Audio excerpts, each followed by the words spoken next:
All right. Good morning, good afternoon, everyone. Happy Friday 13. This is Robert Gabriel, President and CEO of Microwise Technology. And we figure to scare you a little bit, Friday 13, and just to get your attention about taking your security at your office seriously. This is my contact information. You're welcome to call me or email me anytime you want.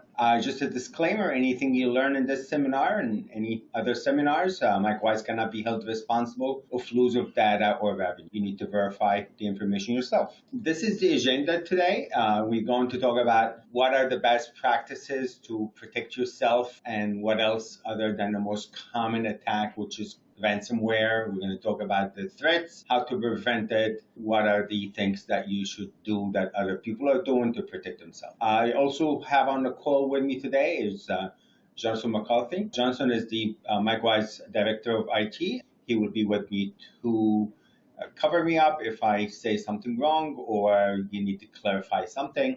So let's get started. Now, just a couple housekeeping items. I'm going to make this recording available public. Now, those are the most common three types of cyber attacks that we've seen. There's a lot more than that, but those are the three common ones. So there's a malware, there's phishing, and there's man-in-the-middle attack. I'm going to talk about each one of them, and I'm going to talk about what to do about each one of them. So the malware. Malware is the most common malware. That's the ransomware.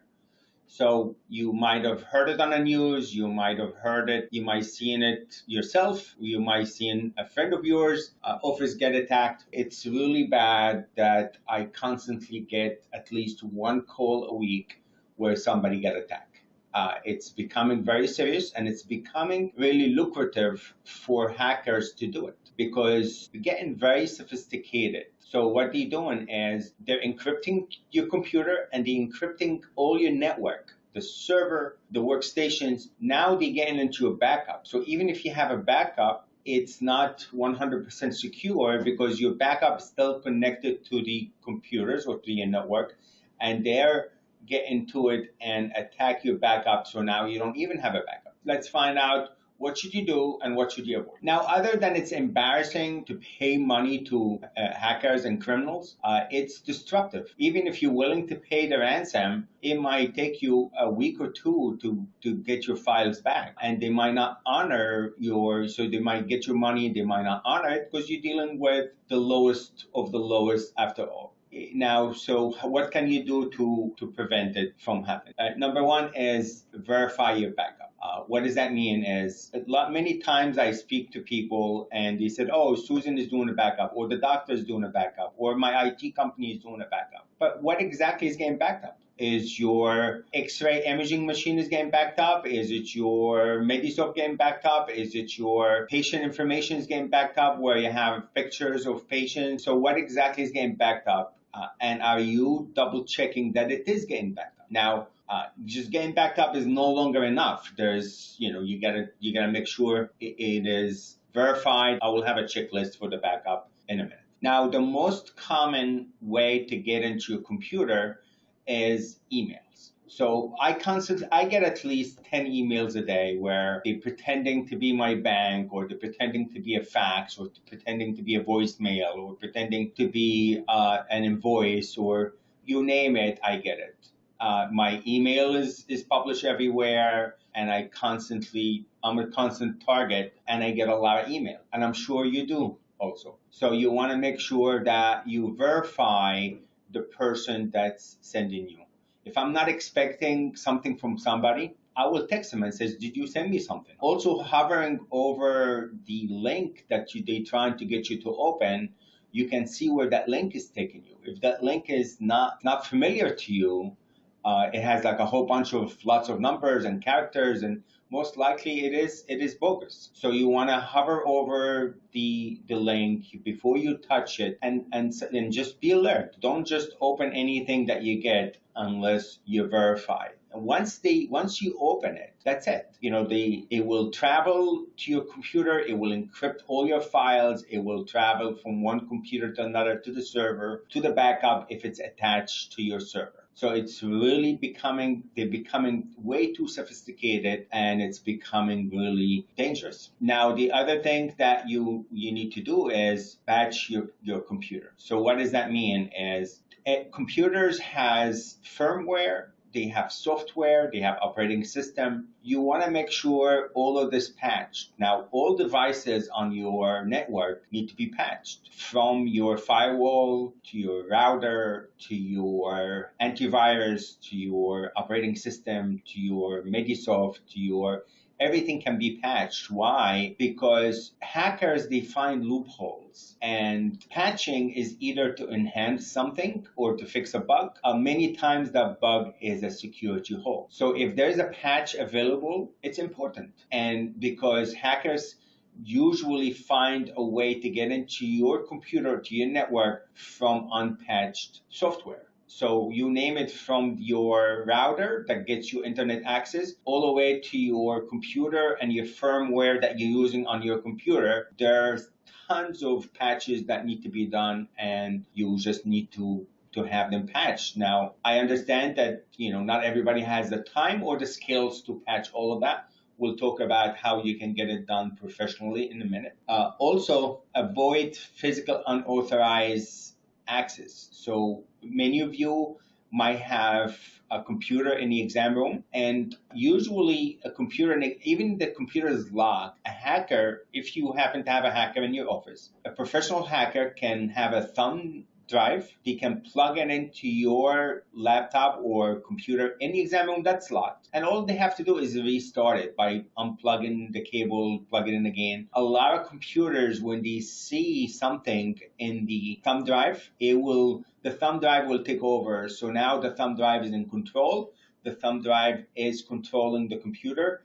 And that's a way that unauthorized access can get you in trouble. So one of the things that you can do to prevent something like that is to disable the USB port from being used when the computer is locked. Now, what to do if you get attacked? I've been seeing a lot of attacks are happening on a Sunday night where they know that nobody is working, and there's not much you can do about that. But if God forbid you open the wrong email and you see that things are happening on your computer, quickly what you need to do is unplug your computer from the network, then go and turn off and unplug each computer in your office from the network, then call us. If you can catch that quickly, and then I mean quickly in less than 1 minute, then the damage can be minimized. If you don't pay attention and it just keeps spreading, then we have to go to plan B, which is you have two choices. Either you have to pay the ransomware,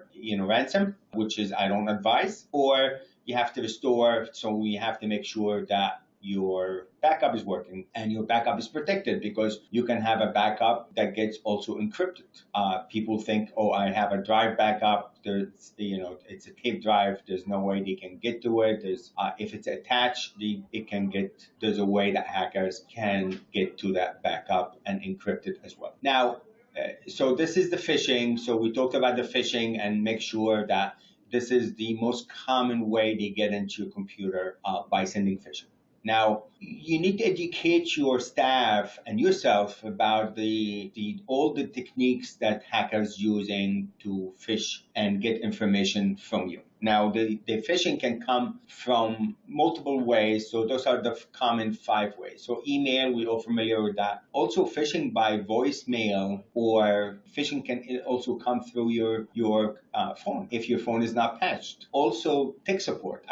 It's really funny when people are calling other people and say, this is so-and-so from HP or from Dell. There's an update that we need to do on your computer. It's free. Can you give us access? Can you go to this website and give us access? And boom, they attack your whole network and your computer. And they're right there with you on the phone. Then they're bluntly asking you for money to unencrypt it. Really embarrassing, really bad. It's really nice that I see that even even practices are confirming that employees from MicroWise, that really employees from MicroWise, by calling and checking if they're not familiar with that voice or not familiar with that person. And I'm fine with that. You should be doing that. Don't take anything for granted.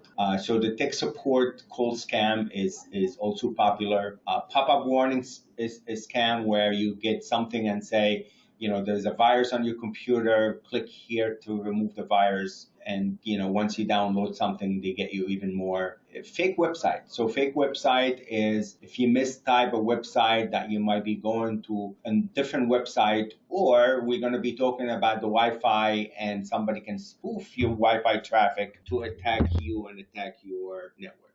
And that's called man in the middle, where somebody's spying on your information and able to spoof your traffic to go somewhere else because they are in control. And the way they can get into control is by either getting into your Wi-Fi or getting into an unsecure website. What does that mean? So a website should have an HTTPS. So let me just stop in a minute and just show you the difference. So this is a MicroWise website. You see how you have here the lock, and if I look closer to that lock, I'm going to see, instead of if I copy this address, it's going to say HTTPS, not just HTTP. Now notice the difference here. See where it says this is not secure and this is secure. So this has a lock, this has a lock, and this doesn't have a lock.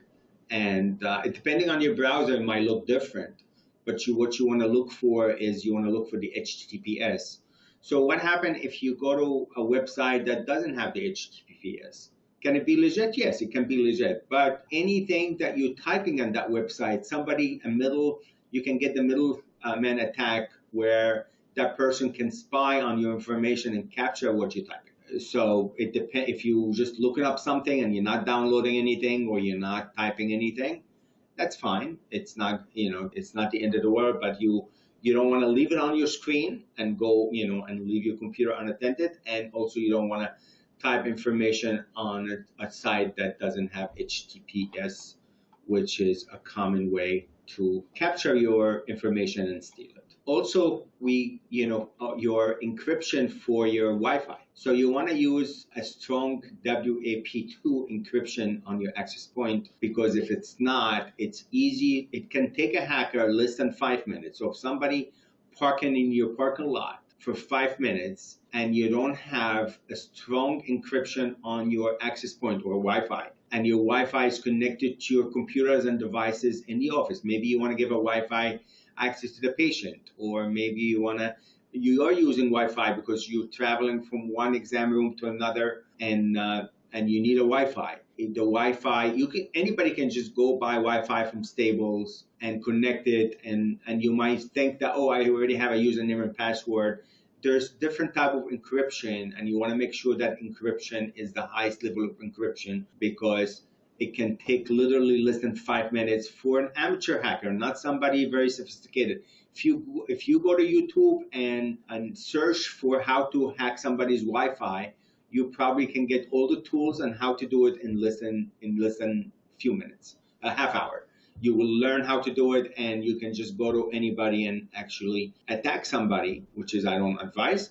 But when a hacker attacks somebody, they can actually see everything, all the devices on the network and what they're typing. They can actually see every password you're typing. They can see every patient information that you're typing. They could be sitting in your parking lot, or if you don't change, if you even leave it more unsecure, somebody that can get into your access to your router and actually can spy on all your traffic in your office and steal identity. I'm going to show you what do you do with those identity and how can you find out that something has been stolen. Not everything, but some stuff can be found if there's somebody out there selling your information. Also, there's very sophisticated new firewalls now that protect you. We're going to talk about that.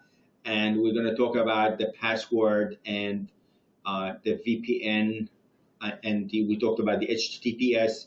And I'm going to show you the two-factor authentication. So two-factor authentication means that even if I give you the username and password for one of my sites, you cannot access it because it sends me an authentication that comes through text or might call me on my phone that I need to verify. So the hacker or unauthorized person, by knowing your username and password, they're not going to be able to get in unless they have also access to your phone.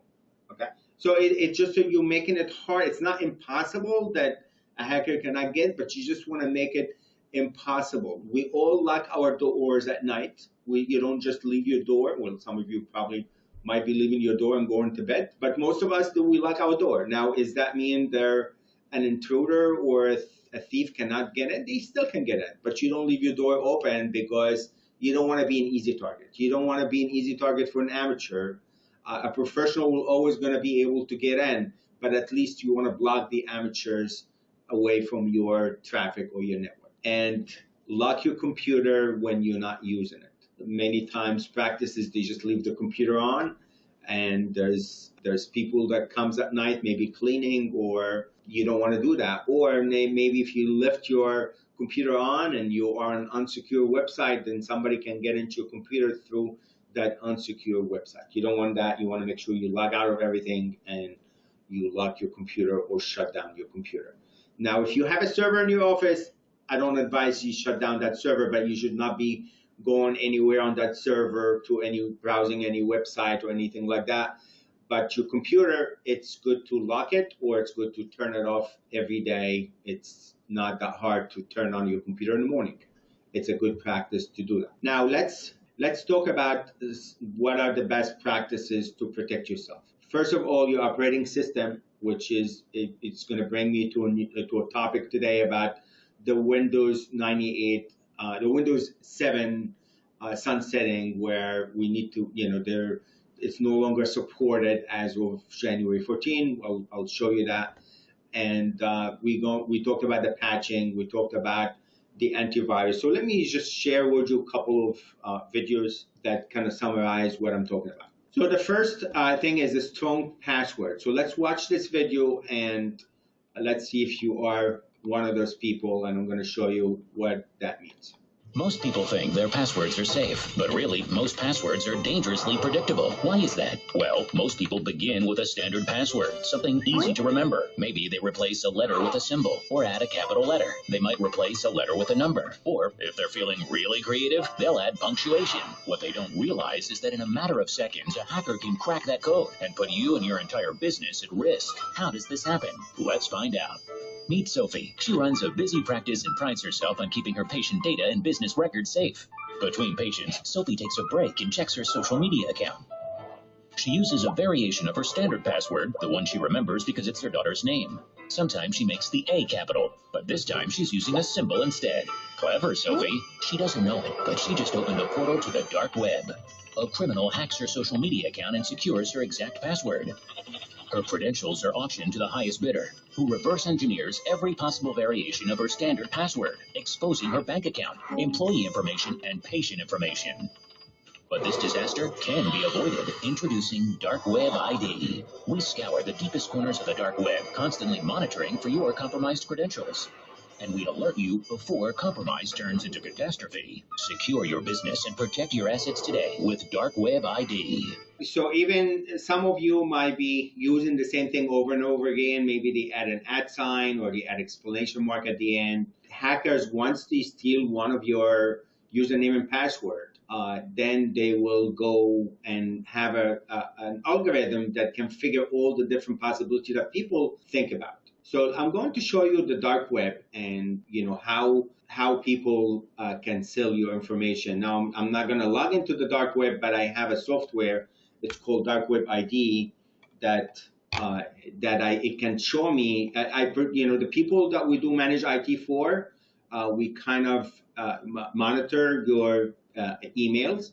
So to alert you if there's something happen. And I'm also going to talk about the way that this password got populated here. I'm going to show you how did I do that. And I don't offer that feature, but I'm going to show you what software I use and how it can help you. So now if I'm logging into the Dark Web ID, Now notice here it's a two-factor authentication. So even if I gave you that username and password, you cannot get in, you cannot log in unless it calls you or sends you a text on the phone that you're using. So I'm going to let it call me, and you're going to hear it calling you now, or calling all of us.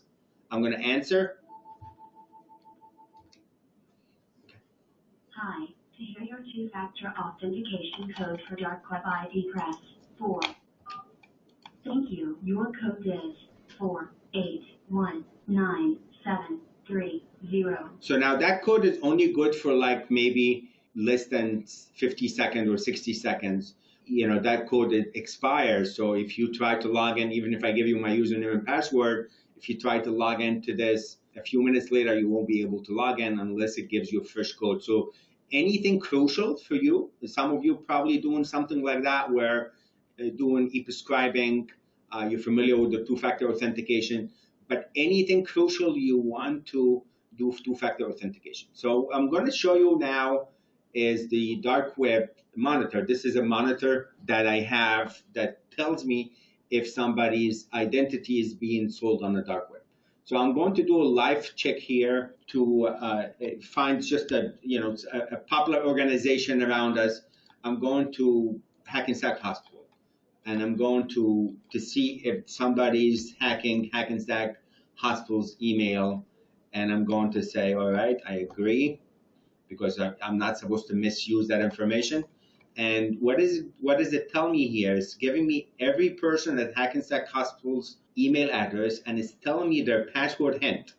So when you see it like this, that's easy to get this password. So now I can, if I was a hacker, I can buy this password with that username, and if hackers will go and utilize it, maybe your bank account has the same username and password, or maybe something important, your Amazon account has it, you name it where it has. If it has something like this, that means it's encrypted. You actually have to pay additional money to get it. Anybody can get this one, but this one is actually, you have to pay the hacker more money. And there's decryption algorithm that some people have where they can decrypt that password and find out what it is. But this is just showing you here all the people at just one organization that they got hacked, and when they got hacked, or when their identity was selling on the dark web. This is all current transaction that those identities getting sold on the dark web. Now, if you want to call me, if you have our managed IT, we automatically protect you. We monitor this for you. If you don't, and you find you happen to talk to me on the phone, I can check it for you if you want, or you can send me email. I'll tell you if your identity is being sold on the dark web. Now, on the right-hand side here, all the way on the right-hand side, is telling you what kind of information is getting sold. So this one is username, username, username. This one is actually a full things like their name, last name, address, zip code, phone number. So they're selling more. So whoever that person is, they're selling more information about them. And in the middle here is telling you how this information was captured.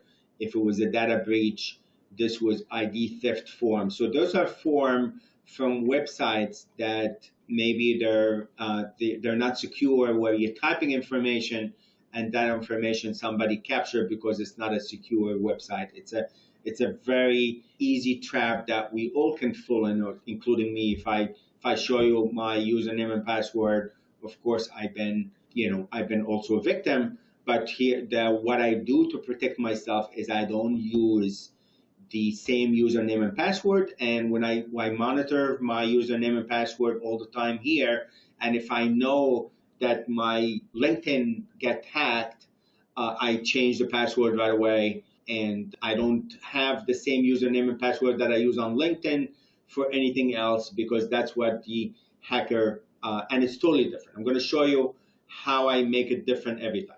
So number one is, let's say I go to Rosetta.com, which is a new software that we're launching to let patients schedule appointment for your practice. And let's say I'm the patient and I'm looking for an appointment.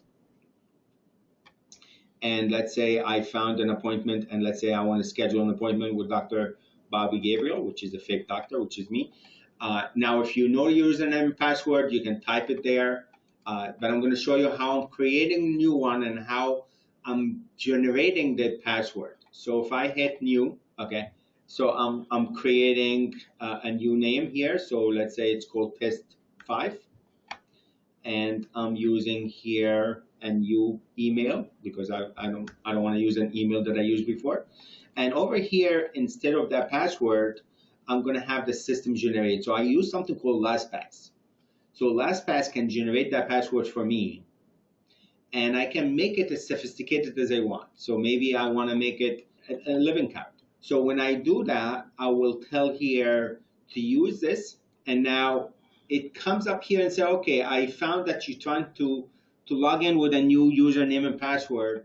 Do you want me to save this for you? And if I say yes, okay, I'm using here a different email, so I'm going to change this to 55. And now if I hit update, then now it's creating that for me, and it keeps it in my LastPass library, which is something that I log in with a two-factor authentication, and it's a lot harder to of course, to attack.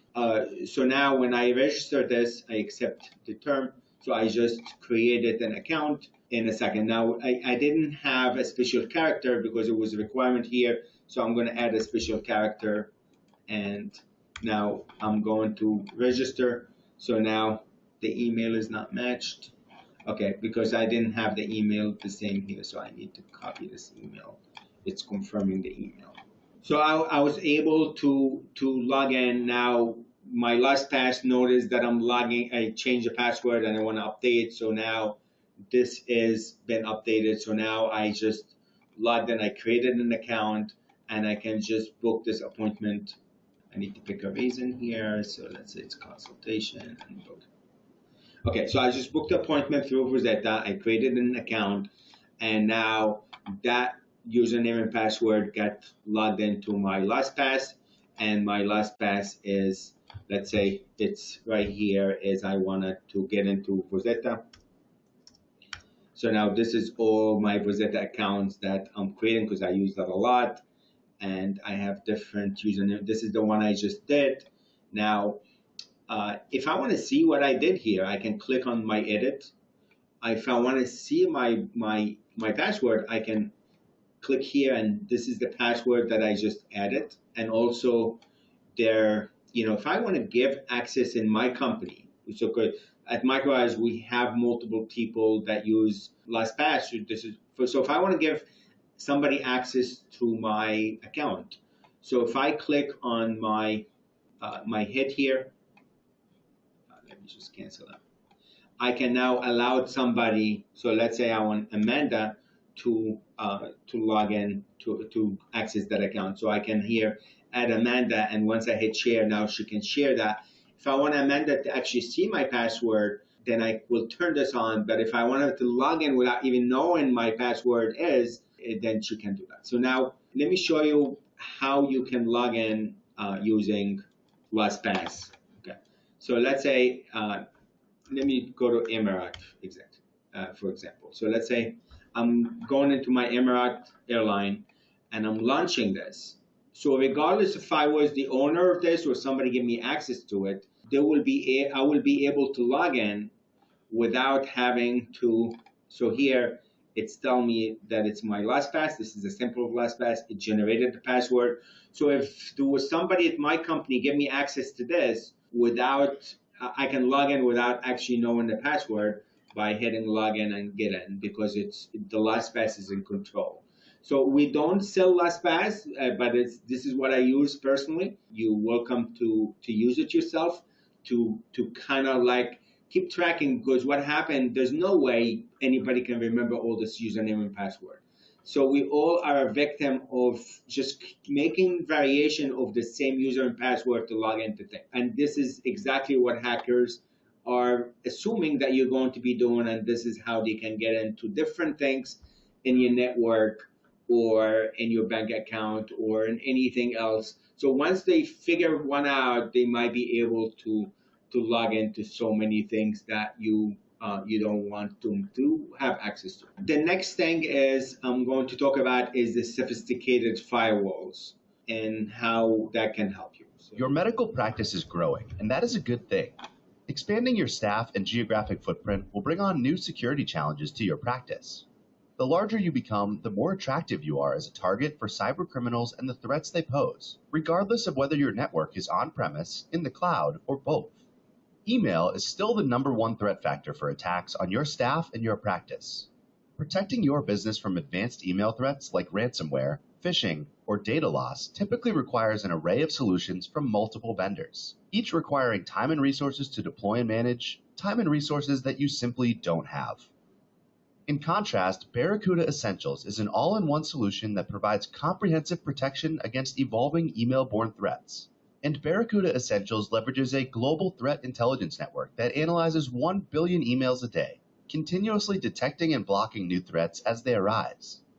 Barracuda Essentials' advanced archiving capabilities makes regulatory compliance fast and easy, and highly secure backup features with robust encryption of all data, both in transit and in storage, let you quickly recover from disasters, ransomware attacks, and human errors.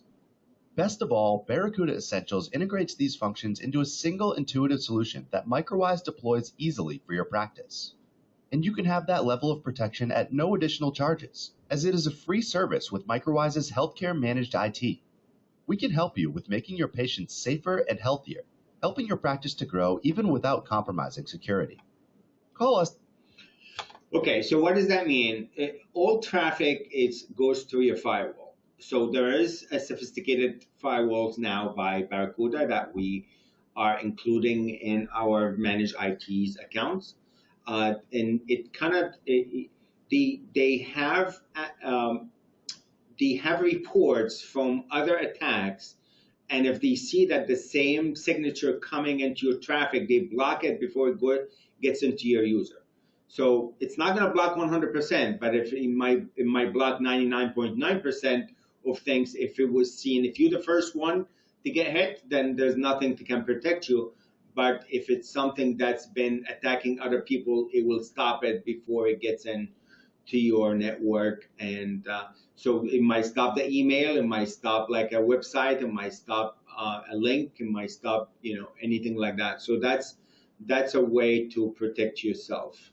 And nothing is 100% secure, but at least you can just take in precaution and having more steps toward protecting yourself.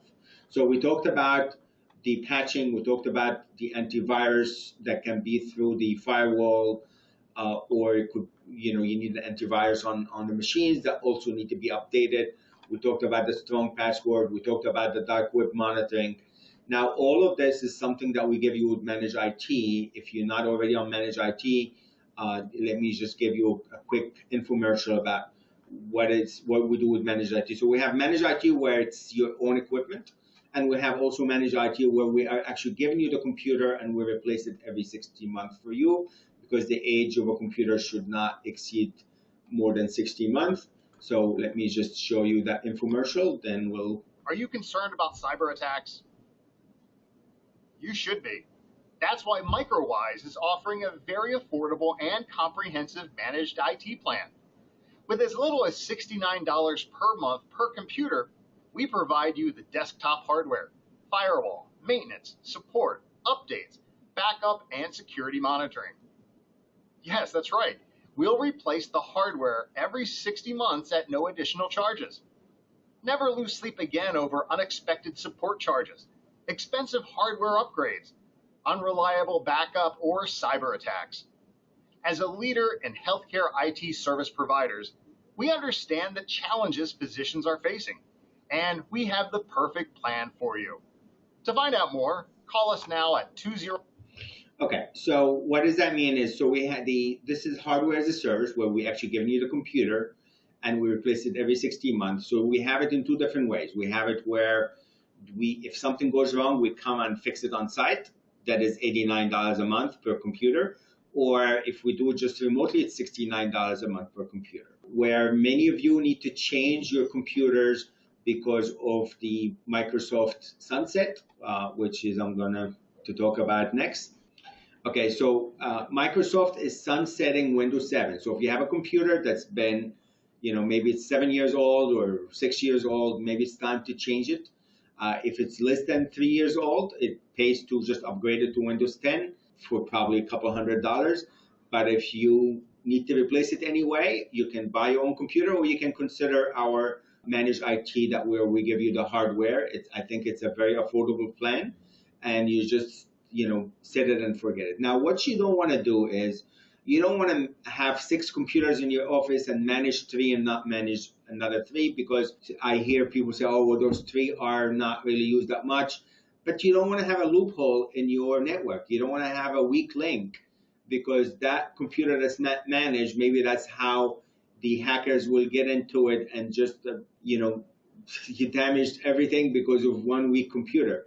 If you're not going to use it, unplug it, don't use it. But if you're using it, it should need to be managed. So either you can do the stuff that I told you about patching and updating, or have a professional do it, us or somebody else that you trust, but it's really important to do it. Now let's talk about backup checklist. So backing up is not enough. You gotta make sure you're backing up daily, you're checking it that's happening, and hold somebody accountable that's happening. I don't want to hear, oh, my IT is taking care of it, and I talk to the IT person and the IT has no idea that he's doing it, or Susie thinks that the doctor is doing it and the doctor thinks Susie's doing it and nobody's doing the backup. You don't want that to happen, because I've seen it over and over again. You want to make sure the backup is offsite. Why offsite? Because if it's, God forbid, if you have a fire or flood or theft in your office, you can lose your server and you lose the backup. Or now hackers are getting very sophisticated where it's plugged into your network, they can actually get into it. So by having it offsite. Now, when I say offsite, it needs to be secure. It needs to be encrypted. I had people where they put a backup on their flash drive, and their flash drive is attached to their keychain, and their keychain go to valet parking, and they give the keychain to the parking attendant. And I've seen people losing that flash drive, and now they lost their backup. And that could be a big problem. If you have more than 500 patients on that backup, by federal law, you need to report it. You need to send a letter to each one of those people that were on the list. You don't want to get there. You want to have it encrypted. You want to have it secure. You don't want to keep it on a keychain. You don't want to keep it in an obvious place. You want to make sure it's secure. There is services out there. I think there's Iron Man or something like that. There's something with the name Iron in it, where they actually come to your office and take the physical backup.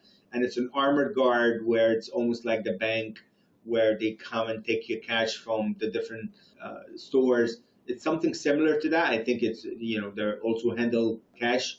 So if you're running a large practice and this is important for you, that's one thing you can take a look at. Or you can have it in, some people, they put it in a safe. That's a good idea, but you want to make sure the safe, if a backup is made out of plastic or magnet tape, and if, God forbid, something happened to your office and the place catches on fire, if that safe gets very hot, guess what's going to happen to the backup? It's going to melt. So if you're going to put it in the safe, make sure it's not in the same place where your computers are. It could be something at home, but not in the same office. And if it's in the same office, you want to make sure that safe can handle 10 hours worth of fire or heat. Also consider online backup, where you're backing up, then you're storing it somewhere online. I call this is wearing a built-in suspender at the same time. It's a good way to do it where you have it. Now, when with our cloud, that's what we do. We have multiple. We have it offsite. We have it in the cloud. We have it in other locations. So we need. If you trust me that your data is secure, I have to make sure that your data is secure. And if you happen to have Medisoft or Lightech Cloud that we are offering, you sleep better at night because you know that I'm protecting you, and I have multiple ways of backing up your software and your data.